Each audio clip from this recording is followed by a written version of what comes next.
Այսօր մեր ուղերձից հետո, երբ մենք հայտարարեցինք, որ ՔՊ-ն եւ Փաշինյանը կորցրել է ազգային ժողովի 3/5-ը եւ հնարավորություն չունի Ալիևի պատվերով այլևս սահմանադրություն փոխել, Կենտրոնական ընտրական հանձնաժողովը ընտրել է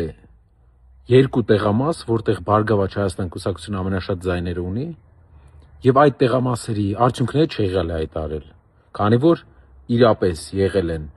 այնտեղ զինվորների քվեարկումներ ու եղել են նույն բանը հարյուրավոր ուրիշ տեղեր նույնպես, բայց այս երկու տեղերն է դա արել, որտեղ որ ԲՀԿ-ն ունի շատ ձայներ, դրանով իսկ զրկում է ԲՀԿ-ին անցնել ազգային ժողով։ Մենք, որպես Հայաստանի ամենամեծ ուժը, որը հնարավորություն ունի փոխարինելու քաղաքացիական պայմանագիր կուսակցությանը, հայտարարում ենք, եթե Կենտրոնական ընտրական հանձնաժողովը իշխանությունները կրկնընտրություն չդրեցին այս տեղամասերում, դա հատելու է կարմիր գծերը, ժողովրդավարության եւ անլրդի պահելաձևի բոլոր կարմիր գծերը,